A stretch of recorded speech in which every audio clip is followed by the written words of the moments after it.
श्री ओम नमो भगवते वासुदेवाय। श्री कार्तिक मास महात्म्य कथा 10वां अध्याय।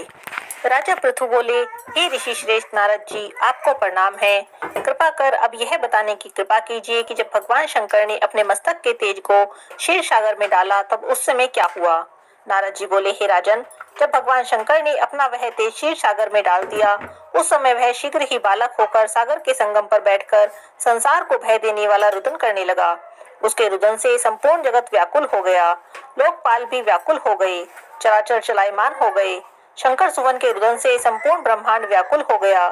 यह देखकर सभी देवता और ऋषि मुनि व्याकुल होकर ब्रह्मा जी की शरण में गए और उन्हें प्रणाम कर उनकी स्तुति करने लगे। उन सभी ने ब्रह्मा जी से कहा, हे पितामह, यह तो बहुत ही विकट स्थिति उत्पन्न हो गई। हे महायोगिन, इसको नष्ट कीजिए। देवताओं के मुख से इस प्रकार सुनकर ब्रह्मा जी सत्यलोक से उतरकर उस बालक को देखने के लिए सागर तट पर आए। सागर ने ब्रह्मा जी को आता हुआ देखकर उन्हें प्रणाम किया और बालक को उठाकर उनकी गोद में दे दिया। आश्चर्यचकित होते हुए ब्रह्मा जी ने पूछा, हे सागर, यह बालक किसका है? यह शीघ्रता से कहो। तब सागर ने विनम्रता पूर्वक कहा, हे प्रभु, यह तो मुझे ज्ञात नहीं, पर मैं इतना अवश्य जानता हूँ कि यह गंगा सागर के संगम पर प्रकट हुआ है। इसीलिए हे जगत गुरु, आप इस बालक का जात कर्म आदि संस्कार कर इसका जातक फल बताइए। नारद जी कहते हैं, हे राजन, सागर पुत्र ब्रह्मा जी के गले में हाथ डालकर बार बार उनका आकर्षण कर रहा था। फिर तो उसने ब्रह्मा जी का गला इतनी जोर से पकड़ा कि उससे पीड़ित होकर ब्रह्मा जी की आंखों से अश्रु टपकने लगे। ब्रह्मा जी ने अपने दोनों हाथों का जोर लगाकर किसी प्रकार सागर पुत्र से अपना गला छुड़वाया और सागर से कहा, हे सागर सुनो, मैं तुम्हारे इस पुत्र का जातक फल कहता हूँ। मेरे नेत्रों से यह जो जल निकला है, इस कारण इसका नाम जलंधर होगा।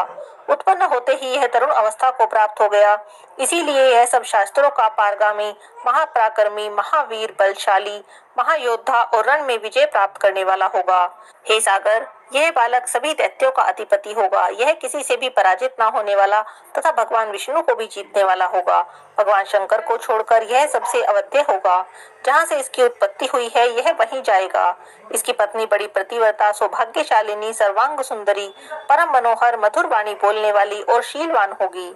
सागर से इस प्रकार कहकर ब्रह्मा जी ने शुक्राचार्य को बुलवाया और उनके हाथों से बालक का राज्य अभिषेक कराकर स्वयं अंतर्ध्यान हो गए। बालक को देखकर सागर की प्रसन्नता की सीमा नहीं रही। वह हर्षित मन से अपने घर आ गए। फिर सागर ने उस बालक का लालन पालन कर उसे पुष्ट किया। फिर कालनेमी नामक असुर को बुलाकर वृंदा नामक कन्या से विधि पूर्वक उसका विवाह करा दिया। उस विवाह में बहुत बड़ा उत्सव हुआ। श्री शुक्राचार्य के प्रभाव से पत्नी सहित जलंधर दैत्यों का राजा हो गया। कार्तिक मास महात्म्य कथा 10वां अध्याय समाप्त। हरे कृष्णा, राधे राधे।